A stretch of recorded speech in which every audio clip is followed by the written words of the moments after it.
우리 이사야서 36장의 말씀을 함께 보겠습니다. 이사야 36장의 말씀입니다. 1절부터 22절까지의 말씀을 함께 보도록 하겠습니다. 한 절씩 교독하겠습니다. 제가 먼저 1절의 말씀을 읽겠습니다.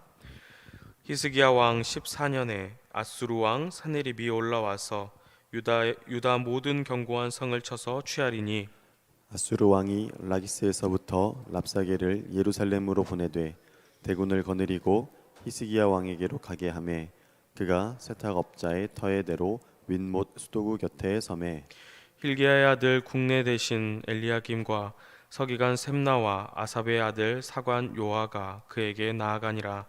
랍사게가 그들에게 이르되 이제 히스기야에게 구하라. 대왕 아수르 왕이 이같이 말씀하시기를 내가 의뢰하니 무엇을 의뢰하느냐. 내가 말하노니 내가 좋기 싸울 모략과 용맹이 있노라 함은 입술에 붙은 말뿐이니라. 내가 이제 누구를 의뢰하고 나를 반역하느냐. 보라 내가 애굽을 의뢰하도다. 그것은 상한 갈대 지팡이와 일반이라. 사람이 그것을 의지하면 손에 찔려 들어가니와 애굽 왕 바로는 그 의뢰하는 자에게 이와 같으니라. 혹시 내가 내게 이르기를 우리는 우리 하나님 여호와를 의뢰하노라 하리라. 마는 그는 그의 산당과 제단을 히스기야가 제하여 버리고 유다와 예루살렘에 명하기를 너희는 이 제단 앞에서만 경배하라 하던 그 신이 아니냐 하셨느니라. 그러므로 이제 청하노니 내 주 아수르 왕과 내기하라. 나는 내게 말 2,000피를 주어도 너는 그 탈자를 능히 내지 못하리라. 그런즉 내가 어찌 내 주의 종 가운데 극히 작은 장관 한 사람인들 물리칠 수 있으랴. 어찌 애굽을 의뢰하여 병거와 기병을 얻으려 하느냐. 내가 이제 올라와서 이 땅을 멸하는 것이 여호와의 뜻이 없음이겠느냐. 여호와께서 내게 이르시기를 올라가 그 땅을 쳐서 멸하라 하셨느니라. 이에 엘리야김과 셈나와 요아가 랍사게에게 이르되 우리가 아람 방언을 아오니 청컨대 그 방언으로 당신의 종들에게 말씀하고 성 위에 있는 백성의 듣는 데서 유다 방언으로 말하게 마소서.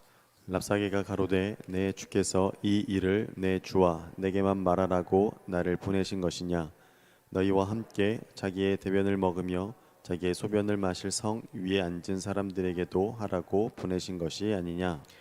이에 랍사게가 일어서서 유다 방언으로 크게 외쳐 가로되 너희는 대왕 아수르 왕의 말씀을 들으라. 왕의 말씀에 너희는 히스기야에게 미혹되지 말라.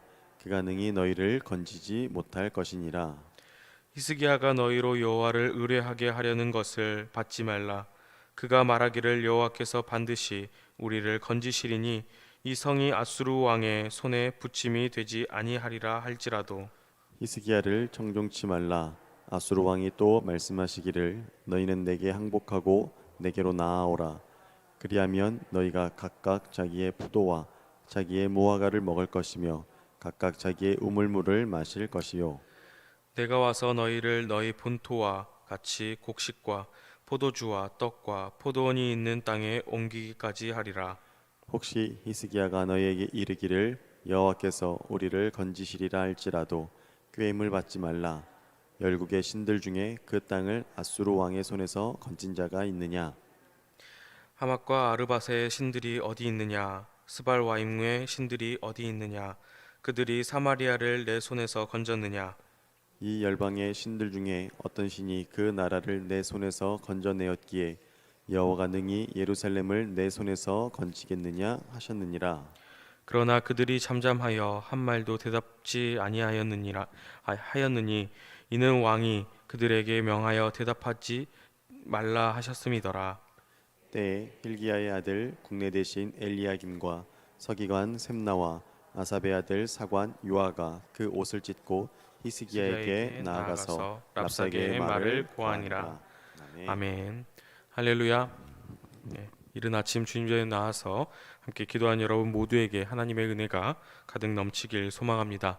그리고 각자의 자리에서 기도로 하루를 시작하는 여러분 모두에게도 하나님의 은총이 가득 넘치길 소망합니다.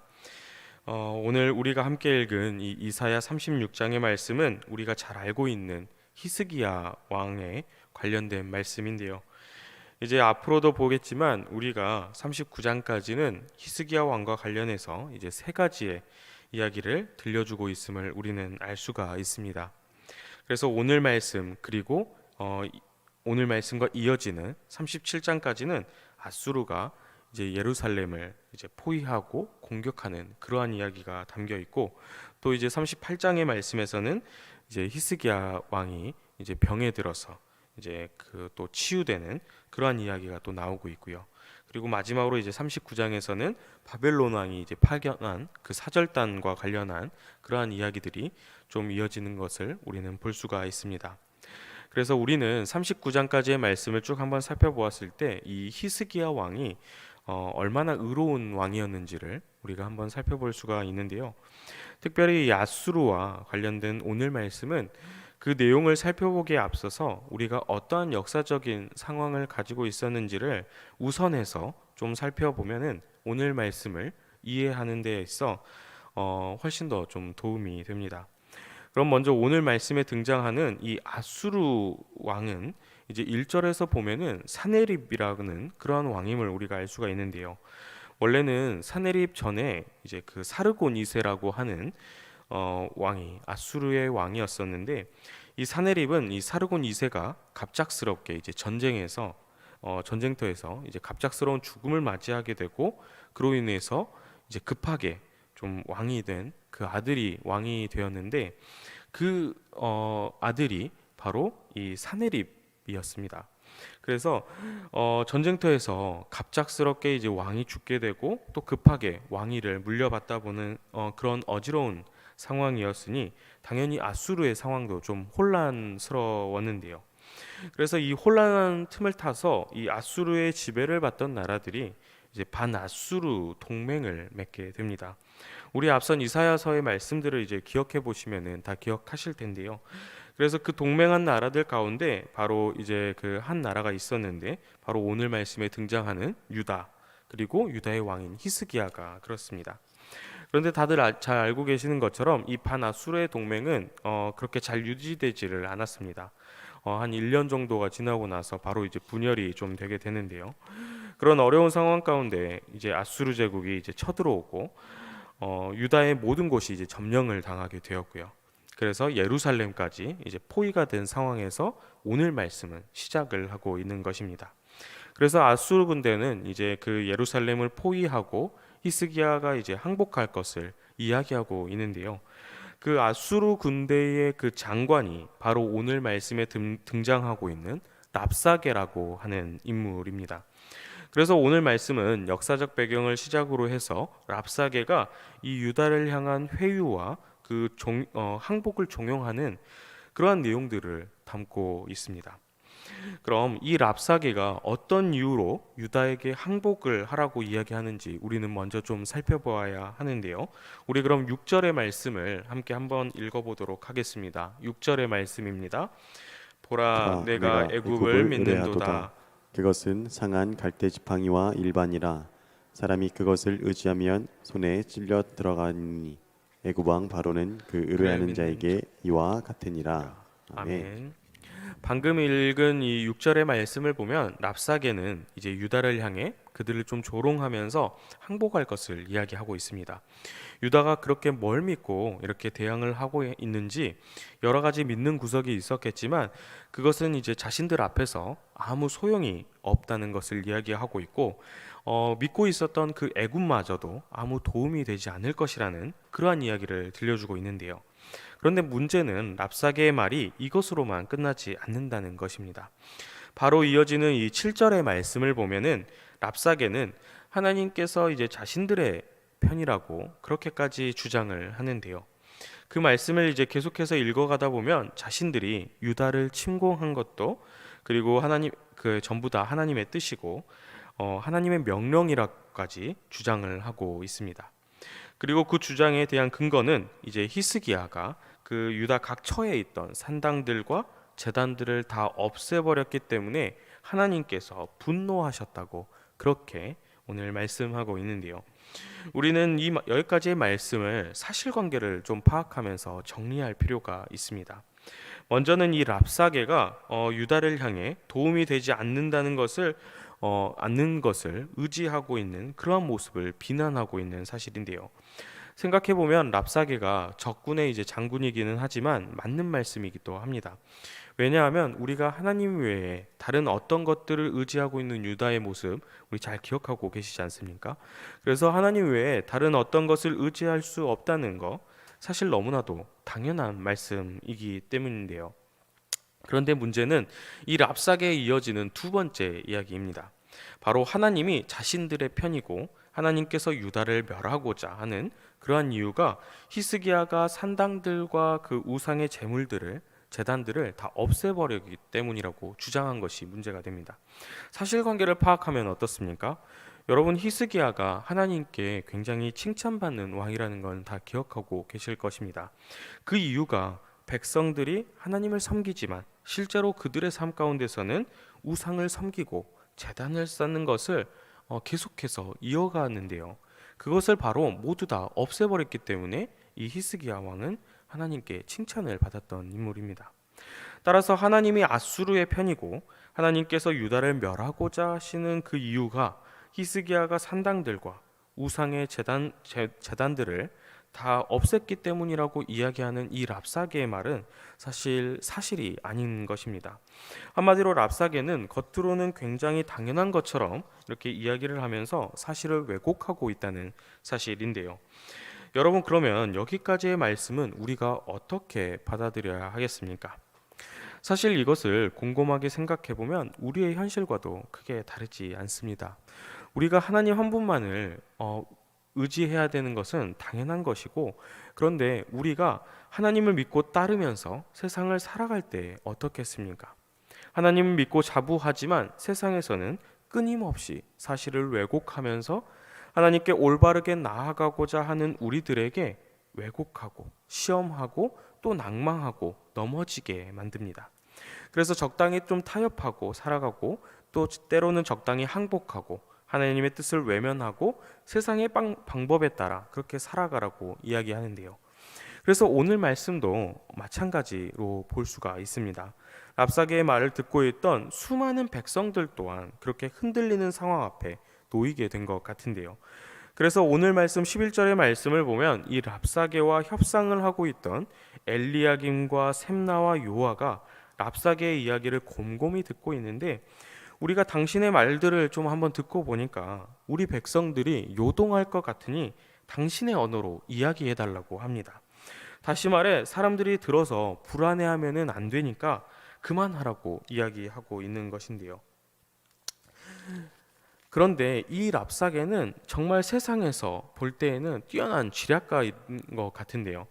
그런 이야기 가운데도 오히려 랍사게는 일어나서 더 큰 소리로 유다 말로 사람들을 향해 들으라면서 이야기합니다. 바로 히스기야에게 속지 말고 빨리 아수르 왕에게 항복하라고 말입니다. 그리고 심지어는 이렇게까지 이야기를 합니다. 우리 20절의 말씀 함께 읽어보도록 하겠습니다. 20절의 말씀입니다. 이 열방의 신들 중에 어떤 신이 그 자기 나라를 내 손에서 건져내었기에 여호와가 능히 예루살렘을 내 손에서 건지겠느냐 하셨느니라. 아멘. 결국에는 랍사게는 그동안 우리에게 대항했던 나라들 가운데 다 신들이 있었는데 그 중에 어떤 신도 그 자기의 나라들을 구하지 못했다고 유다를 조롱하고 있습니다. 아니, 정확하게 얘기해서는 하나님을 조롱하고 있는 것인데요. 여러분, 오늘도 이런 랍사게 같은 인물들이 정말 많지 않겠습니까? 우리가 세상 가운데 살아가면서 때로는 적당히 타협할 줄도 알아야 하고, 때로는 세상의 뜻에 따르고 세상의 방법대로 살아갈 줄도 알아야 한다고 그렇게 말하는 사람들 말입니다. 그러나 오늘 말씀은 그러한 상황 가운데 우리가 어떠한 모습으로 있어야 하는지 말씀하고 있습니다. 오늘 21절의 그 말씀을 보면은 이스라엘 백성들은 동요하지 않고 잠잠히 있었다고 말씀하고 있습니다. 그 자세한 이유는 이어지는 37장의 말씀을 통해서 우리가 좀 이해할 수가 있는데요. 이스라엘 백성들의 그러한 모습은 우리에게 중요한 사실을 한 가지 알려주고 있습니다. 그것은 바로 세상의 어떤 요란하고 헛된 그러한 소리 가운데도 우리가 그것에 동요하고 세상과 타협하고 살아가는 것이 아니라 그러한 가운데도 묵묵히 잠잠히 오직 하나님만을 바라보면서 살아야 한다는 사실입니다. 사랑하는 여러분, 우리가 하루가 멀다 하고 참 어지럽기만 한 그러한 세상의 모습을 듣곤 합니다. 그리고 그것뿐 아니라 이리도 어려우니 적당히 세상과 타협하면서 잘 순응하면서 살아가라고 하는 그러한 회유와 조롱과 그런 핍박의 소리는 오늘도 멈추질 않습니다. 그러나 오늘 랍사게의 그 조롱과 겁박 가운데서도 이스라엘 백성들이 잠잠했던 그 모습을 기억하시기 바랍니다. 그들이 그렇게 동요하지 않고 잠잠할 수 있었던 것은 히스기야 왕의 명에 따라 오직 하나님만을 바라보고 있었던 것이지 않겠습니까? 우리도 이렇게 바라보아야 할 곳, 세상의 수많은 어려움 가운데도 우리의 시선이 향해야 할 곳이 오직 하나님인 줄 믿습니다. 저와 여러분 모두가 우리 하나님 한 분만을 바라보면서 우리 하나님을 향한 그 구원의 기쁨을 누리는 저와 여러분 모두가 되길 간절히 소망합니다.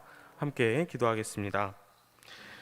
자비하신 하나님, 오늘 이렇게 귀한 하루를 우리에게 허락하여 주시고 말씀 보며 기도로 하루를 시작하게 하심에 감사를 드립니다. 어떤 상황 가운데도 우리와 늘 동행하여 주시고 우리를 구원해 주시는 하나님, 오늘 하루의 삶도 주님께 온전히 맡깁니다. 오직 주님의 말씀 안에 거하게 하시고 주님의 자녀답게 살아갈 수 있게 인도하여 주시옵소서. 특별히 세상의 헛된 소리에 귀를 기울이지 않게 하시고 오직 승리하는 삶으로 성령님께서 걸음마다 동행하여 주시옵소서. 무엇보다 우리들의 삶 가운데 하나님 한 분만을 바라보게 하시고 믿음의 길을 걸어가며 하늘 소망 가지고 살아가게 하여 주시옵소서. 오직 주님께만 소망이 있고 생명이 있음을 고백합니다. 감사를 드리며 우리를 구원하신 예수 그리스도의 이름으로 기도드리옵나이다. 아멘.